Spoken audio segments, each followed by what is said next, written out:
മലപ്പുറം എടപ്പാൾ സ്വദേശിയായ ഇർഷാദ് എന്ന യുവാവ് ബിസിനസ് ആവശ്യങ്ങൾക്കായി ലാപ്ടോപ്പുകളും മറ്റും വാങ്ങാൻ 3 ലക്ഷം രൂപയുമായി കോഴിക്കോട്ടേക്ക് പോകുന്നു എന്ന് പറഞ്ഞാണ് വീട്ടിൽ നിന്ന് ഇറങ്ങുന്നത്.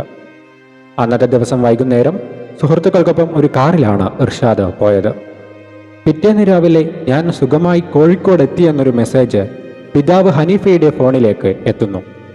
എന്നാൽ അതിനുശേഷം ഇർഷാദിന്റെ ഫോൺ സ്വിച്ച് ഓഫായി. മകൻ തിരിച്ചെത്താത്തതിനെ തുടർന്ന് പരിഭ്രാന്തരായ കുടുംബം പോലീസിൽ പരാതി നൽകി.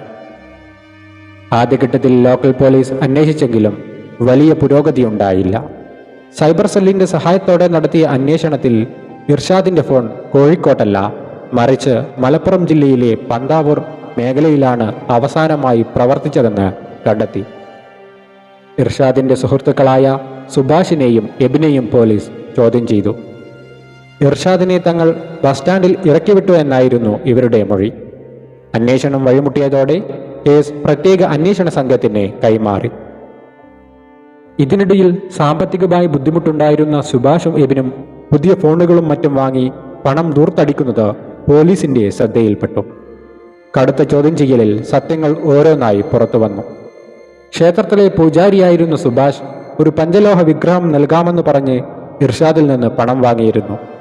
വിഗ്രഹം നൽകാമെന്ന് പറഞ്ഞ് വിളിച്ചു വരുത്തി ഇർഷാദിനെ ഇവർ വാടക വീട്ടിലേക്ക് കൊണ്ടുപോയി. അവിടെ വെച്ച് ക്ലോറോഫോം ഉപയോഗിച്ച് ബോധം കെടുത്തി പണം തട്ടിയെടുക്കാനായിരുന്നു ആദ്യ പ്ലാൻ. എന്നാൽ ഇർഷാദ് ബോധരഹിതനാകാത്തതിനെ തുടർന്ന് തലക്കടിക്കുകയും പ്ലാസ്റ്റിക് കയർ ഉപയോഗിച്ച് ശ്വാസം മുട്ടിച്ച് കൊല്ലുകയും ചെയ്യുകയായിരുന്നു. കൊലപാതകത്തിന് ശേഷം മൃതദേഹം ഒരു പ്ലാസ്റ്റിക് ചാക്കിലാക്കി നടുവട്ടത്തുള്ള ഒരു പൊട്ടക്കിണറ്റിൽ തള്ളി. പോലീസിനെ തെറ്റിദ്ധരിപ്പിക്കാൻ ഇർഷാദിന്റെ ഫോണുമായി എബിൻ കോഴിക്കോട് പോയി അവിടെ നിന്ന് മെസ്സേജ് അയച്ച ശേഷം ഫോൺ കടലിലെറിഞ്ഞു. ആരും സംശയിക്കാതിരിക്കാൻ ആ കിണറ്റിൽ മാലിന്യങ്ങൾ കൊണ്ടുപോയി തള്ളാൻ നാട്ടുകാരെ ഇവർ പ്രേരിപ്പിച്ചിരുന്നു. 6 മാസത്തോളം ആ കിണർ മാലിന്യ കൂമ്പാരമായി മാറിയതിനാൽ മൃതദേഹം കണ്ടെത്തുക അസാധ്യമാണെന്ന് ഇവർ കരുതി. പ്രതികളുടെ മൊഴിയുടെ അടിസ്ഥാനത്തിൽ ഫയർഫോഴ്സും പോലീസും കിണറ്റിൽ ദിവസങ്ങളോളം പരിശോധന നടത്തി.